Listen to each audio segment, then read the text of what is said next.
All right, the recording is started. Why do you think we should just go ahead and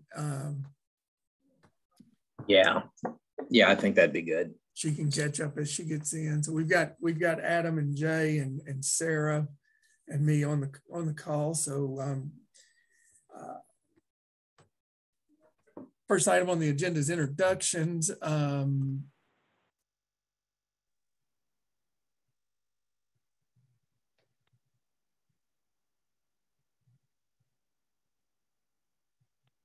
Uh-oh. I think we lost Terry. Yeah. Can you hear me, Jay? Yeah. Yeah, I think we did. Oh my goodness, all these technical difficulties this So morning. that's a heck of an introduction, Terry. Yeah. I'll give him a call quick. Oh, no. Hang on.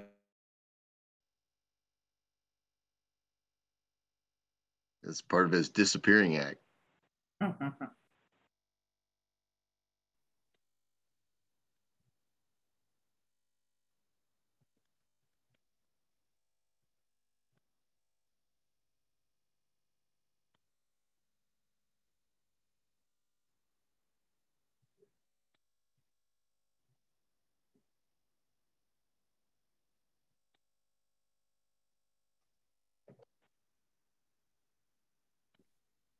Okay, Terry is going to be back on here shortly.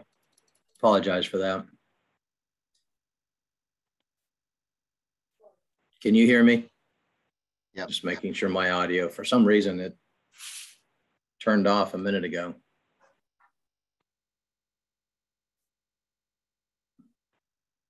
Sorry about that. I reached over to clear something and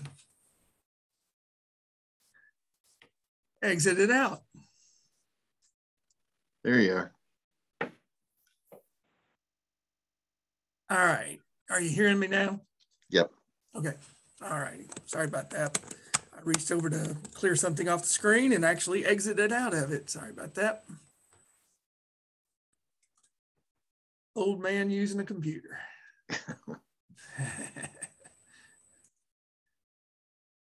All righty.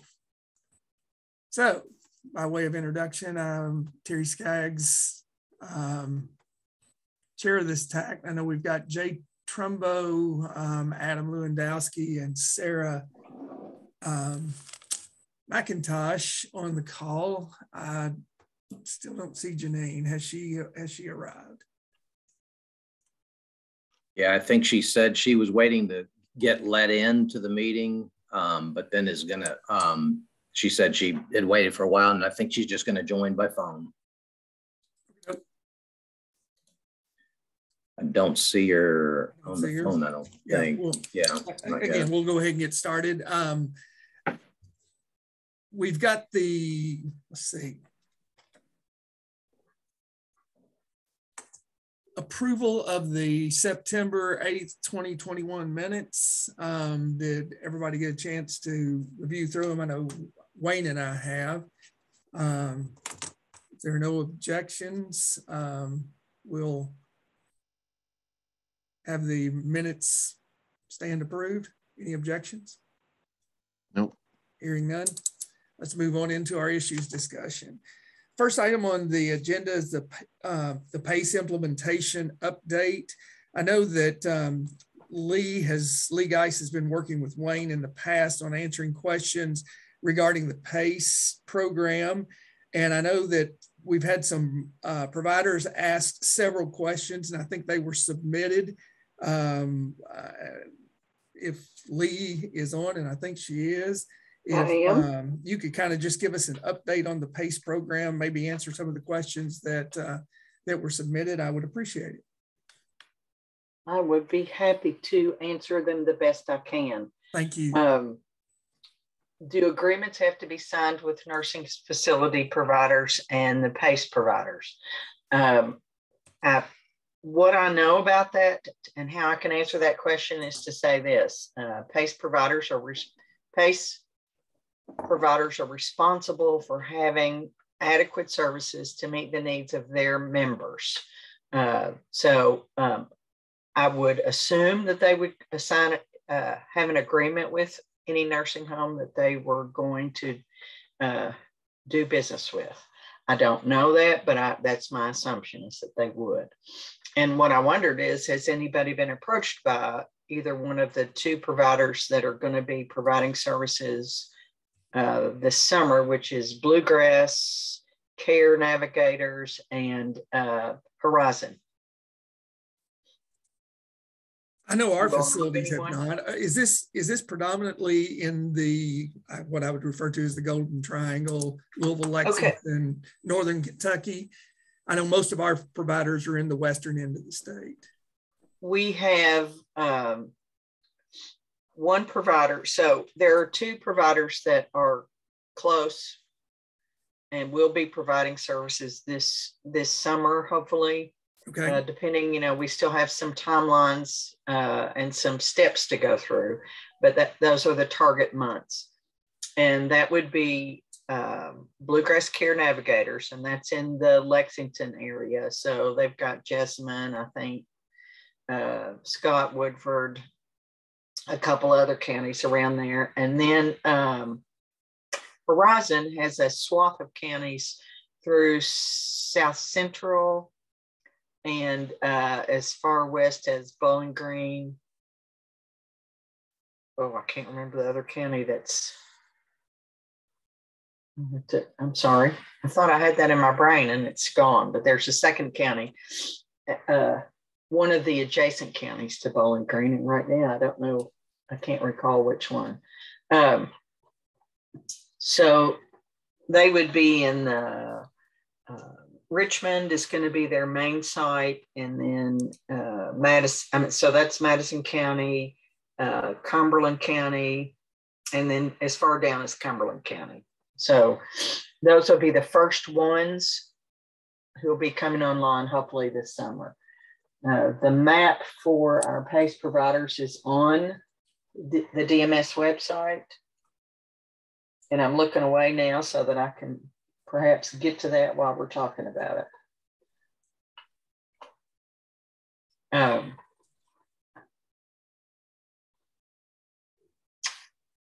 I covered up my questions and my answers. Good grief. So no one's heard of anyone who has reached out and might be wanting to sign an agreement with them. Is that what I'm hearing? A big nothing. Lee, this is Wayne. I I have heard just from a couple early on, and I think it was in the Jefferson County area, but not many. Okay, so the provider that was looking to begin providing services in Jefferson County is currently stepped away from the process. So we have, of course, some other providers, but they are that are interested in Jefferson County, but they're at the beginning of their process. So it would be at least a year before we can begin any services in Jefferson County.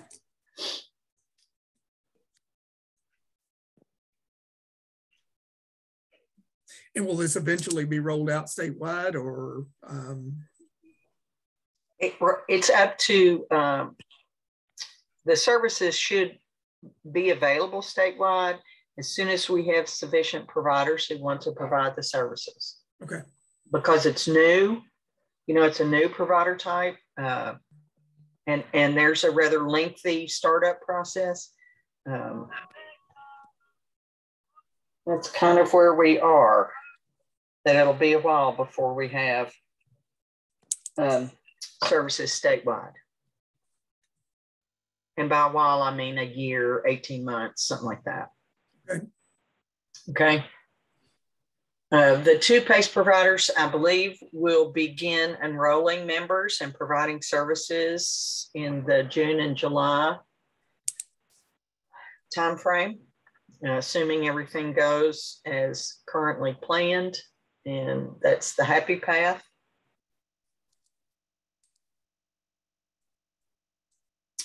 there's a question about residents obtaining therapy services. And I don't know what that means necessarily. Can residents obtain therapy services provided by nursing facility therapists? I think the concern there is if they're in this PACE program and they are admitted into a nursing facility, and PACE is controlling basically their care, will PACE allow the nursing facility to do the therapy in-house? Are they going to be providing the therapy, for those residents? There's just a lot of questions around the PACE program and how it's going to work. Okay. I would say this, okay, the main goal of a PACE provider is to keep individuals in the community. Okay. Versus them being institutionalized in a nursing facility. So I believe that the focus right now is getting that part of their business up and running. But there will be PACE members who need nursing facility care. And you're right, PACE will be in control of that care because of how the PACE providers operate. And they operate by having an interdisciplinary team that creates a plan of care for that individual. They'll have to update that plan of care every 6 months, and they will operate and manage those services. And those are the specifics that I'm aware of. I think those questions can come when a PACE provider contacts you or one of your facilities and you're able to work it out. That applies to minutes or days or what rates and what payments will be made. And because I don't know, it's kind of like your hospice, institutionalized hospice providers, I would say that you have agreements with.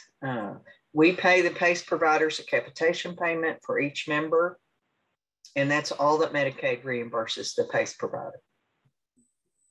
So in that way, it's not like hospice, but we do pay the PACE providers a capitation payment. They cover all the care for that member. So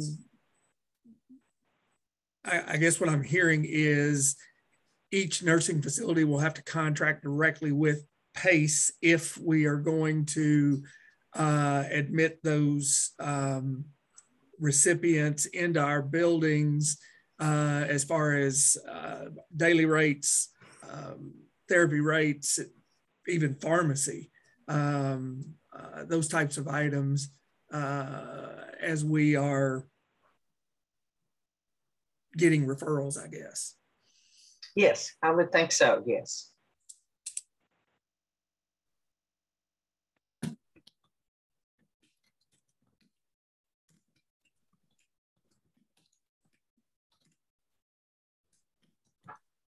Sorry, I'm writing. And Lee, this is Terry Harmon. You did say that the implementation of this is somewhere between 12 and maybe 18 months.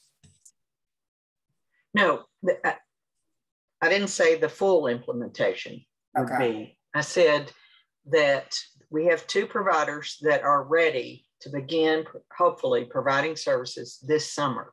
This summer, okay, thank you. This summer. This summer will be the Lexington area, surrounding counties, and South Central. Yep, I got that. Yeah. Okay. So. And I got the 2 providers, and you said they'll be ready sometime this summer. Yes, ma'am. Okay, thank you so much. What I said the 18 months about is it usually takes a year to 18 months to run through the process under, without the pandemic. So it's a lengthy process that you have to go through with CMS, with the application, with the state. So, right. We just now have these 2 providers close to being ready. Okay, thank you for that You're welcome. clarification. Any other questions from anyone? Nope. I see head shaking now. Okay, thank you, Lee. You're welcome. Terry, Go ahead, Wayne. one quick question. I think Lee, the PACE provider Innovage, was that one of the one? Is that the Jefferson County one that stepped away? Yes. Yes. Okay. Because I didn't Yes. hear you mention them, so I just wanted to make sure. Okay.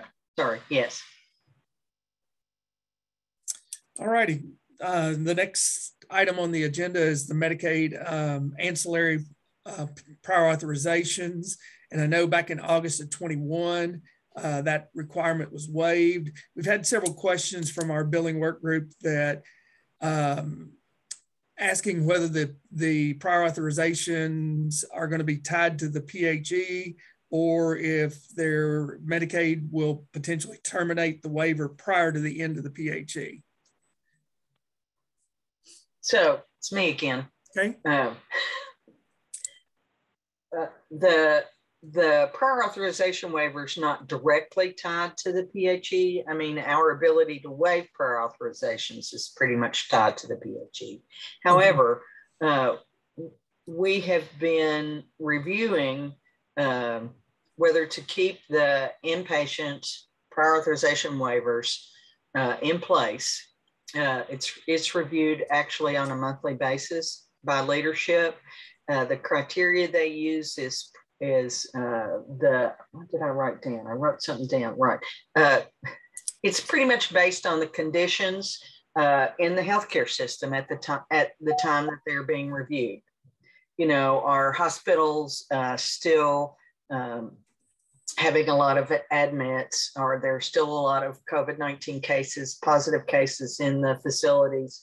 So leadership takes a look and makes that decision on a monthly basis. And I believe that the providers will have notice before they're turned back on.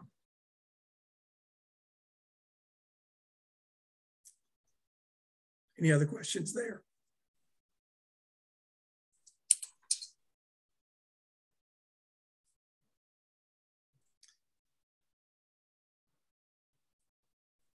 All right, recertifications. I know that letters are being auto-generated and some providers have actually worked them and completed them. Once the PHE ends, I guess the question is how much lead time will be provided to complete the certifications? Is it going to be a process where everybody's recerted at the same time? Is it going to be spread out over time? You know, I think there are a lot of questions regarding recertifying those Medicaid residents and the timeframes involved once the PHE ends. So once the PHE ends, there is a period of time that has been named, and this phrase is used throughout the country and on the national levels, called the unwinding.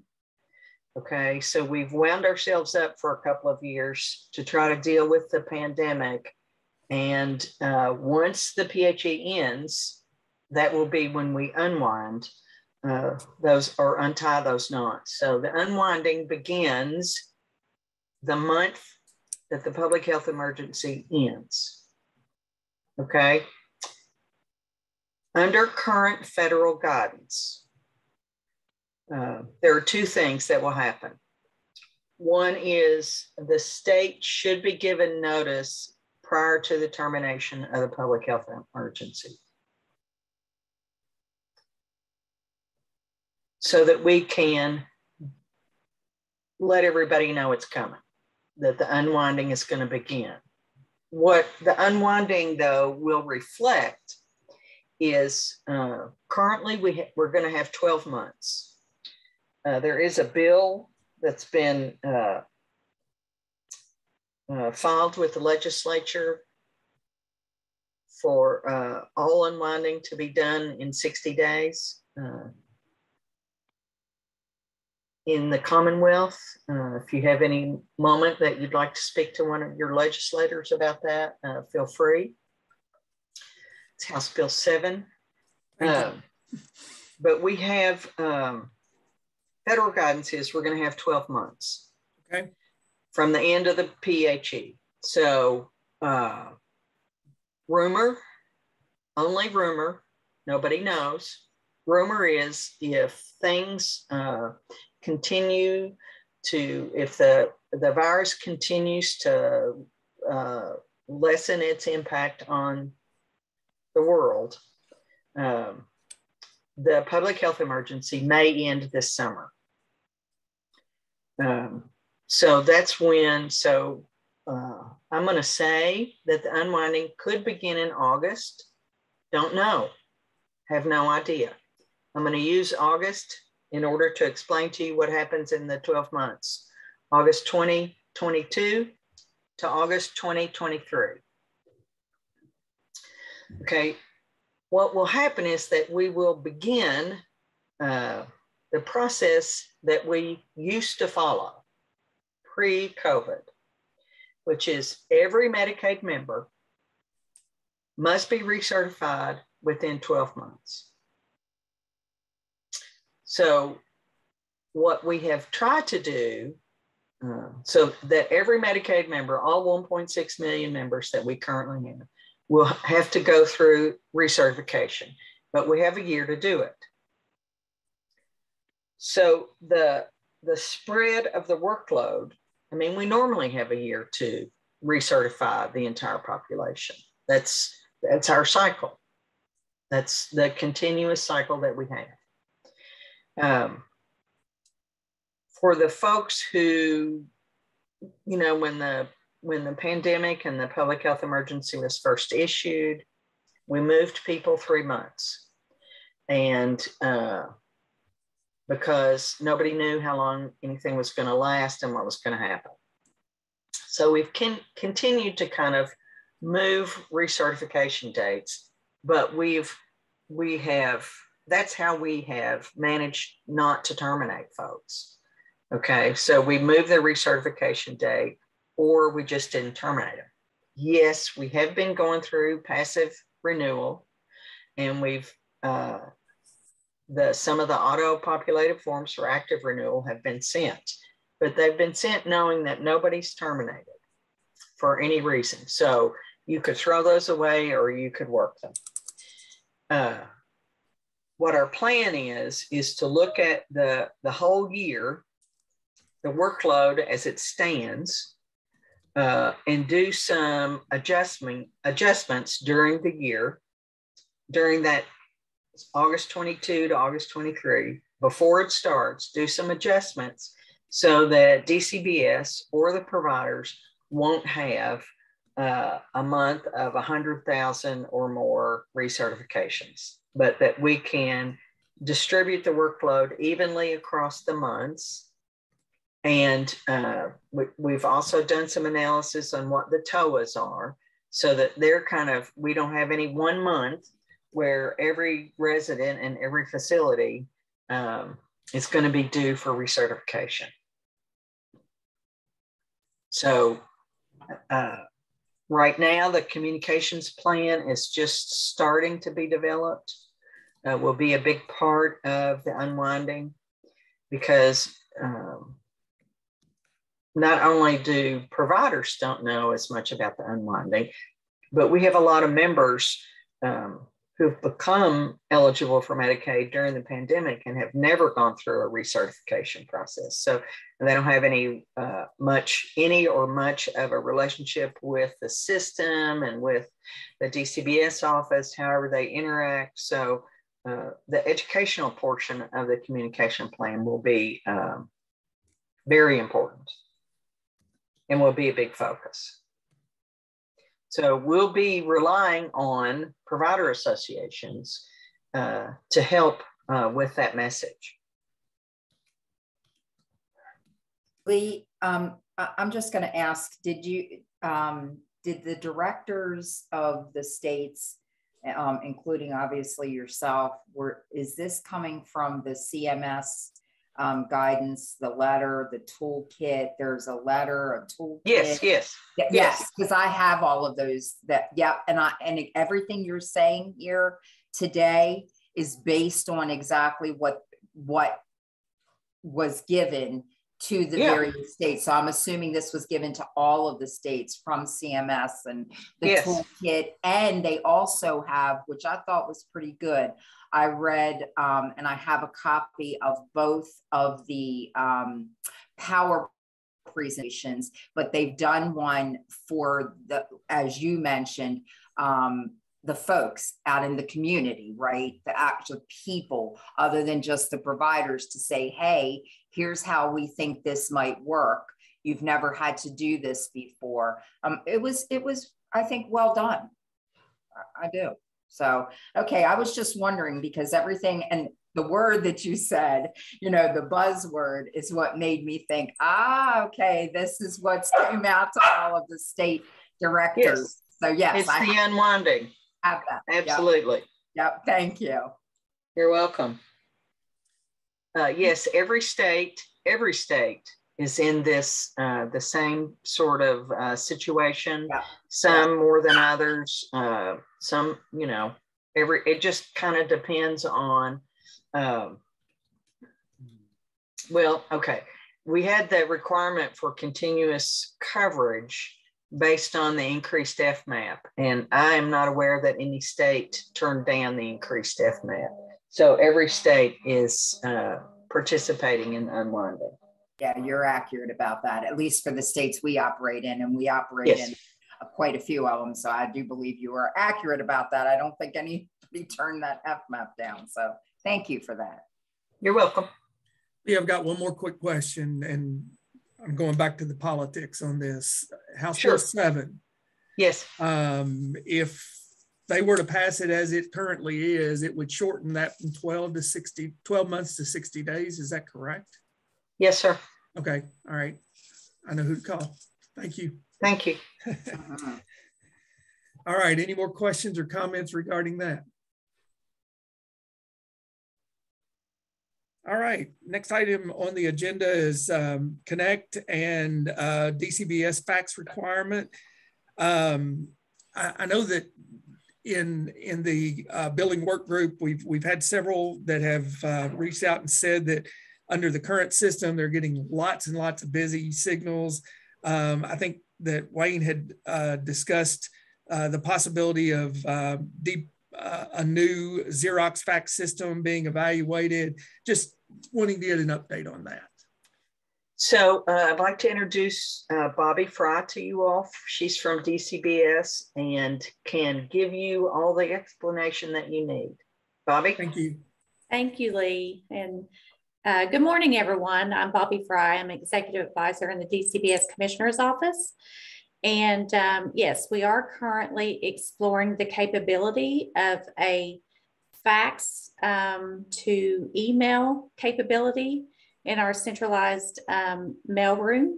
And we are currently in the final stages of our testing with Xerox and also our local technical folks. So I actually reached out to them this morning to see where we are. They are testing locally to see, to make sure, you know, that we have all of our ducks in a row per se, and that the documents are coming through clearly to our email system. And I'm hoping that if everything runs smoothly, that we should have this operationalized maybe within the next month or so. Oh my gosh, Bobby, that is such amazing news, really. I know all the providers will be thrilled with that. Yes, so as I have more information, we will be sharing that. Thank you all. Any other comments or questions there?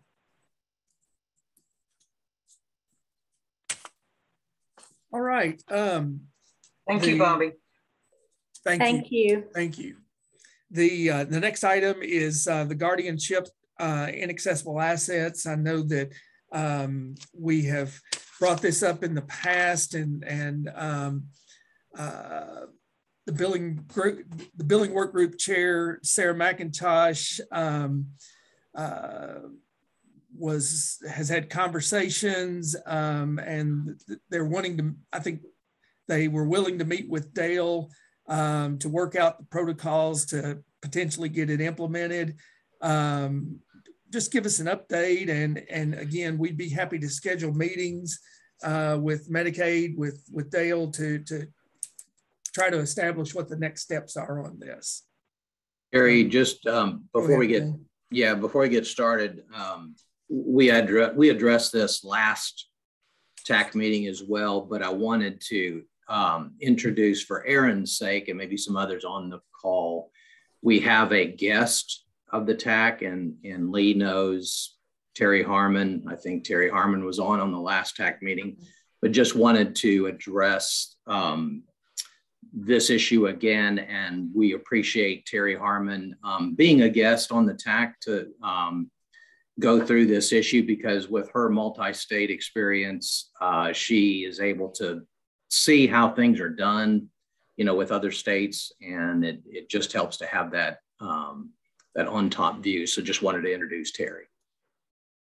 Thank you, Wayne. And yes, I've spoken on this before, and Lee and I have had some emails back and forth. And Lee, thank you for sending me the information that you were able to send. In first view, when I read that, I thought to myself, gosh, I don't see anything in here in what I'm looking for. And quite frankly, Wayne had sent me the information back and said, take a deeper dive, take a look at this. And when I did, Lee, what you had initially said is, I think we have something that addresses this, inaccessible or unavailable assets, right?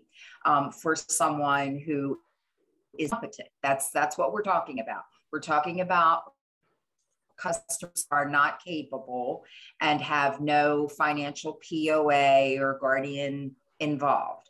And you're right, it is in there, Lee. However, here is the issue that, well, there's two. Number one, I'm not sure, quite frankly, I think the education piece, probably on both sides, maybe on the DCBS and maybe on the Dale, folks need to be re-educated on that. That's number one. The second piece, though, quite frankly, which is more concerning, is wording in there around the unavailable assets is saying, look, we know that there's unavailable assets, we understand, and, we're able to work with you. But what you're asking in that regulation is for a letter from every entity, whether it's a bank or an IRA or whomever, to verify that they're unavailable. That is the difference and the issue in other states that they're not asking for. I say it's not feasible. And you may say, well, why is that, Terry? Well, frankly, if we don't have a guardian or anyone who can legally access, no one's going to give us that information. An IRA or, a bank account, they're not going to say, hey, yeah, these are inaccessible. So we don't even have the authority to be able to get that until a guardian is appointed. So that's the first. And then the second, a barrier in the way it is written is it excludes life insurance. And quite frankly, Lee, from a provider standpoint, that is one of the large providers, and Wayne certainly can attest to this because, he runs our, yes. I'm sorry. I missed a word in your sentence about, that is one of the, when you said life insurance, and that is one of the hardest, Yeah, that's one of the difficult okay. issues that we deal with is the life insurance companies. And in the way that your policy is written right now, you're requesting that each and every asset, like each and every entity, have a letter for all of these things to be excluded, which again, we have no basis to do that because we have no legal authority. So no one's going to do that unless a guardian is appointed. And then the second piece is in that the way that it is written, even if you were able somehow to do all of that, it excludes the life insurance policies, which again, that's one of the larger issues that providers deal with. Because look, life insurance policies, even if you have someone, right, a POA, they sometimes tend to drag their feet and they want this and they want that. And it's going to take us, however long to do this. But to exclude that completely and say, well, we're going to do it for everything else if you give us a letter, but we're not going to exclude the life insurance policy is kind of defeating the purpose. When quite frankly, that's part of the larger issue is the life insurance policies. We may have an incompetent customer, we file for a guardianship, and oftentimes not just accessing those accounts, bank accounts, whatever, there's a life insurance policy that the guardian becomes aware of. And sometimes that can take 3-4 months just for that life insurance company to be able to say, oh, there's no cash value, or there's a value and we'll do it, or we need to do it irrevocable. So there are some pieces, as you stated, you do have something in writing regarding inaccessible or unaccessible resources, but there are some barriers in which how it is written. And the difference between the other states, I want to talk about that. That's why Wayne had asked me. They don't have those provisions in like the Maryland.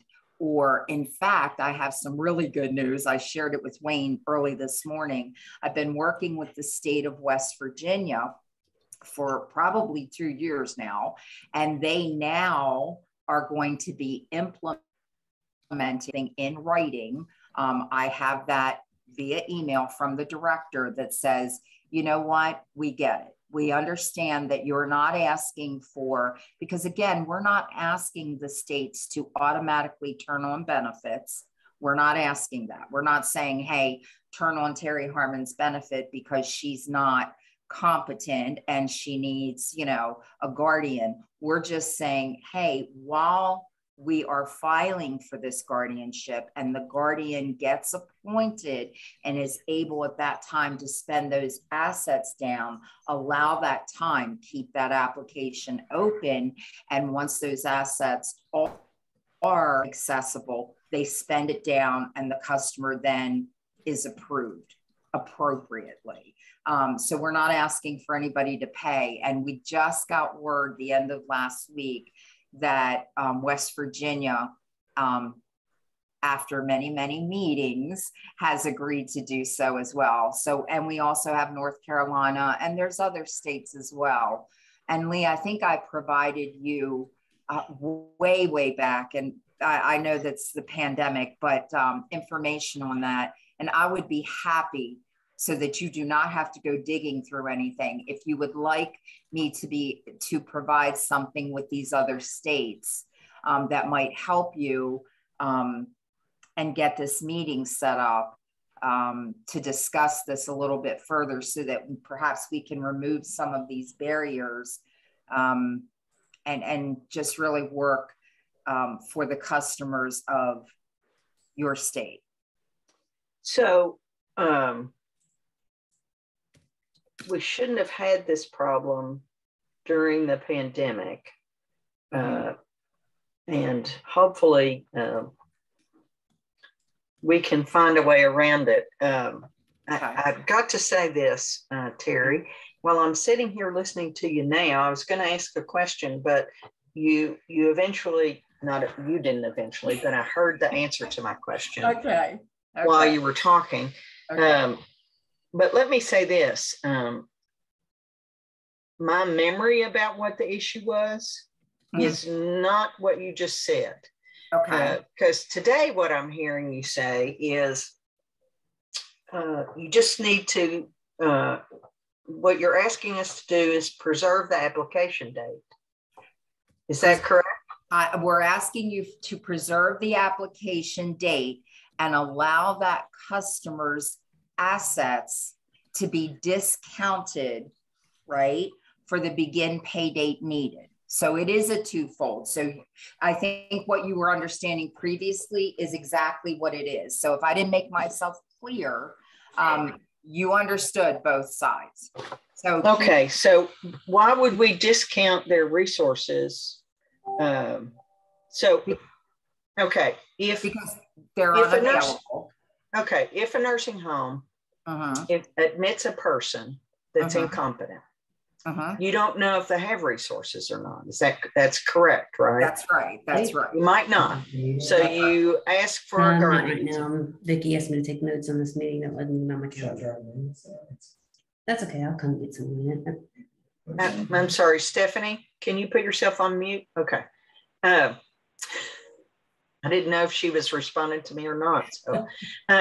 So the nursing facility applies, and then a period of time goes by. A guardian's appointed. There's discovery of assets, and this is the part where I'm confused. You want us to discount those assets?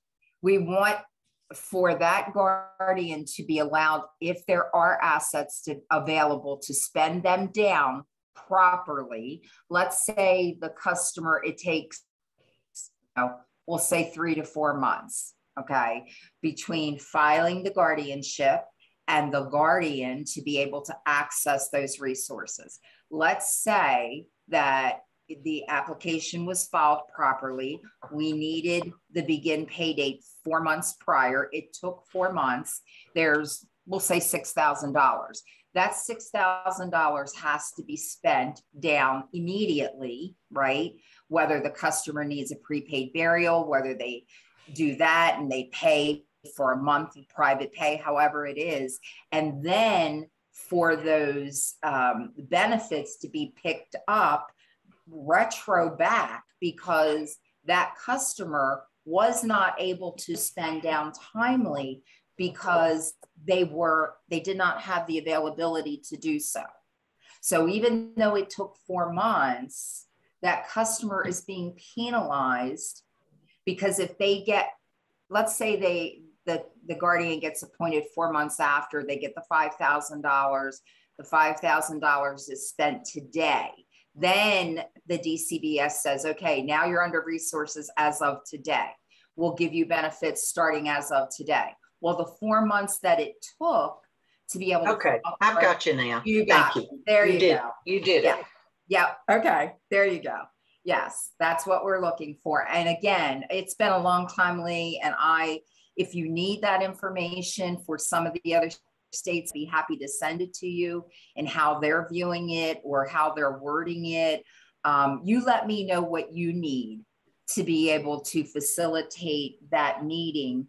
And, certainly it's up to you folks, but we have had some meetings with Dale, and I would be happy to attend, of course, not to run that meeting, but to answer any questions and give any kind of clarity to try to help to bring all of this together for the folks that we service in Kentucky, because it's really about them.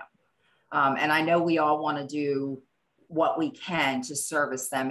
Look, we're providers. We have to keep our doors open and everything. But really, I think I have more of a social work background because it's really about the customers that we service. And that's really what it's about. So whatever we can do to help and facilitate that, Lee, Wayne, you let me know and I'll do whatever I can.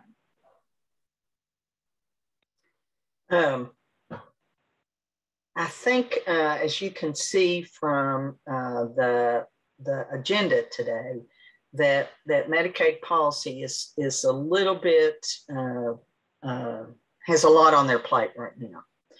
And because this hasn't been an issue to arise very much during the pandemic, and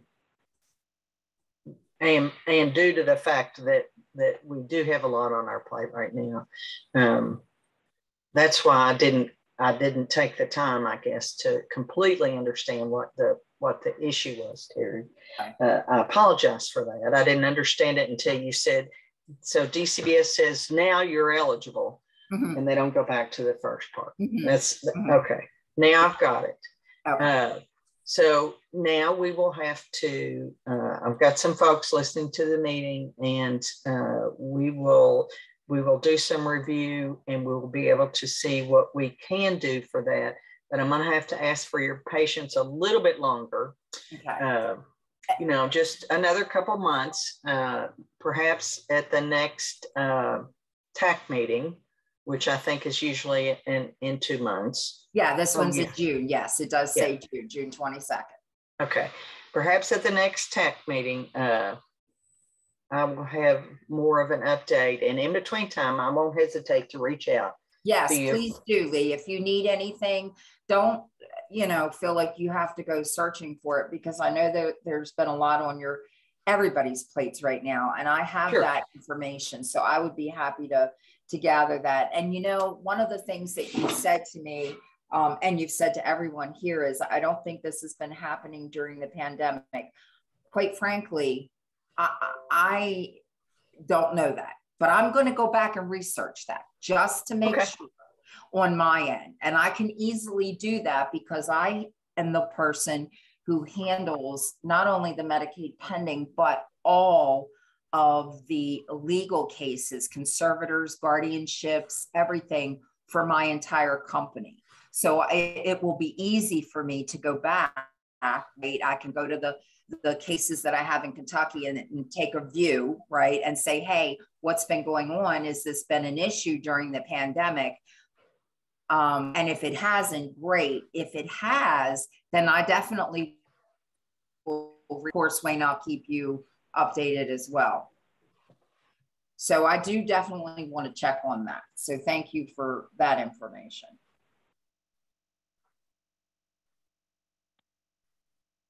Wayne, did I miss anything? Is there anything else that you wanted to add on? I think that's.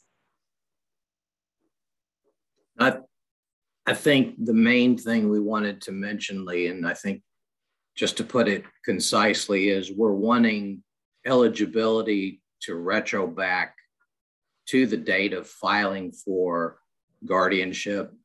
And I know, Lee, you're probably hearing that, but that's really the key issue, just because of, short of changing any policy, if that's not done, that's really the issue.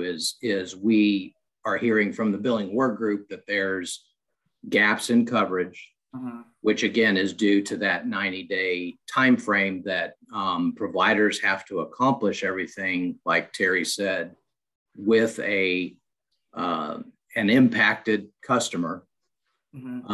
That all has to be done within 90 days. And I think that's really the key issue, whether we can adjust some of the policies to make that discovery a little bit easier on the provider side. I think, Lee, that's kind of what you had heard Terry enunciate, but the key issue, I think, is getting that that filing for the eligibility date is the key. Yeah. One of the things too, and I'll mention this, is we certainly have not implemented this. I can't speak for Lee, small providers, those providers that maybe have 1, 2, maybe even 3 facilities.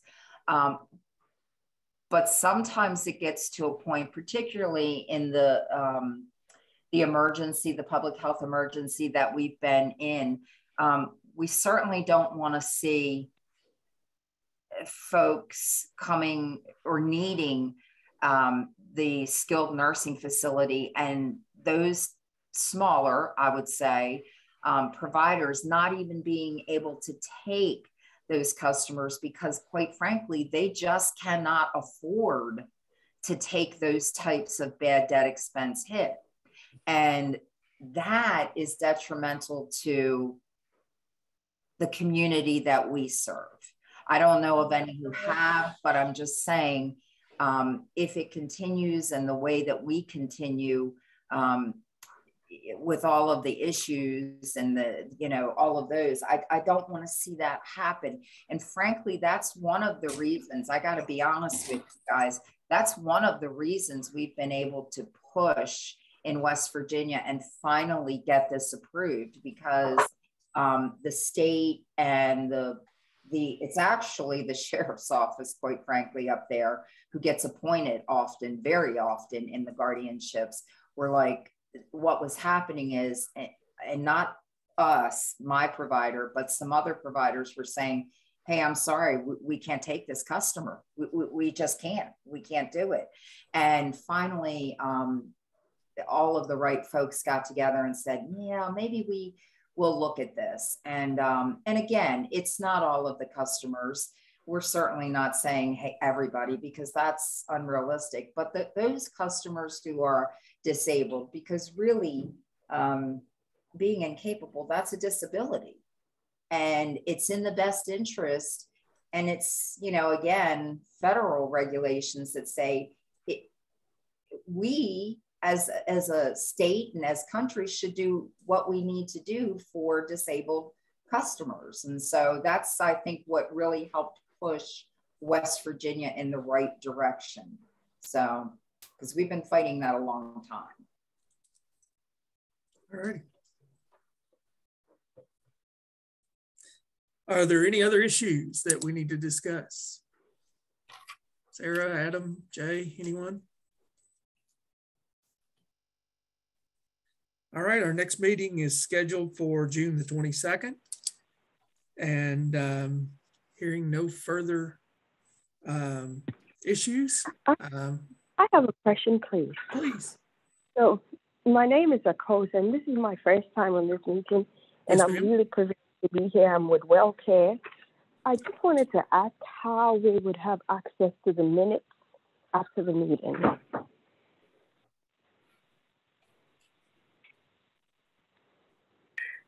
Aaron,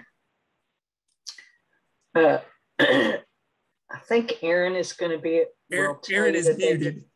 Hang on, she's Aaron, trying to talk. Yeah. Okay, unmute and talk about this.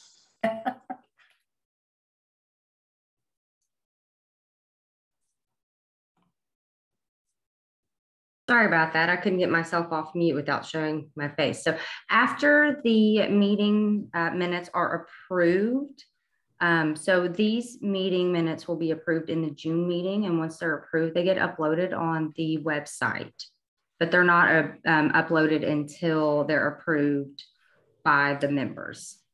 So these minutes will be uploaded in June.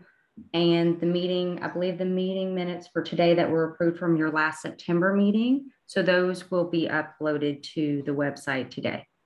And what website is that? Oh, I'm sorry. That's our DMS website. I can give you my email address and I can send you a link to our TAC websites on our CHFS website. And it'll take you directly to all of the individual TACs that have all the different links and all the information you may need. If you don't care to put your email address in the chat, that would be very helpful.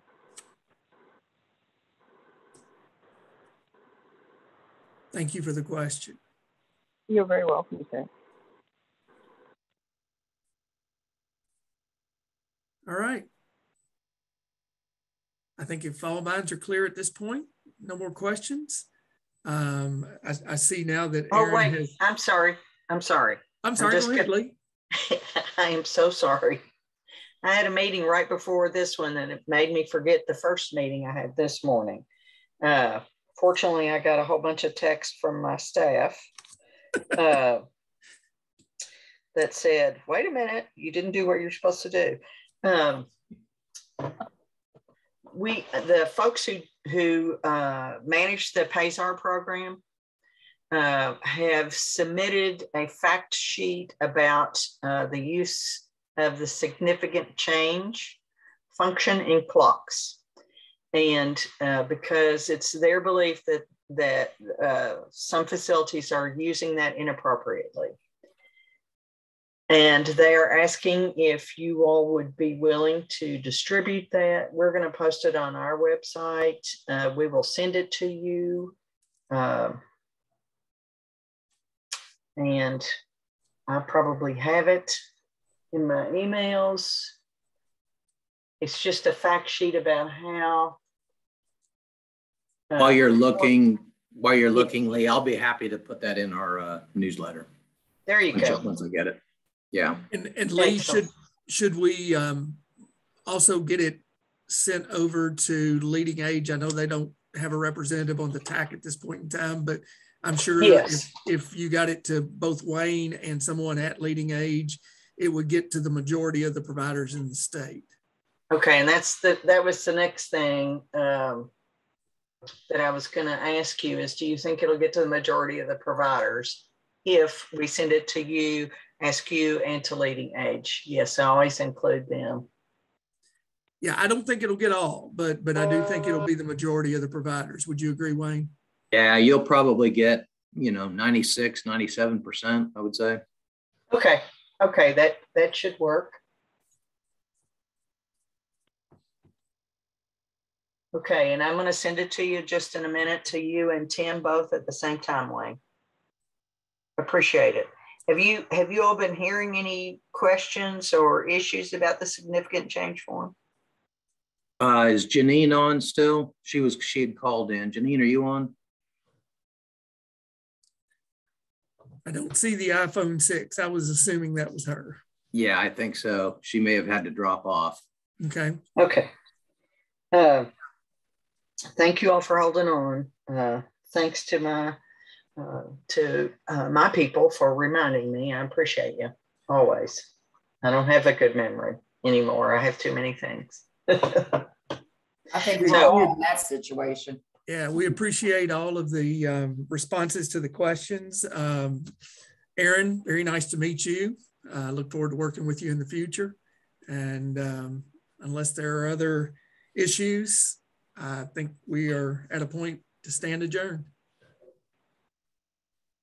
Hearing none, we are adjourned. See you. Thank you, guys. Thanks. Bye-bye.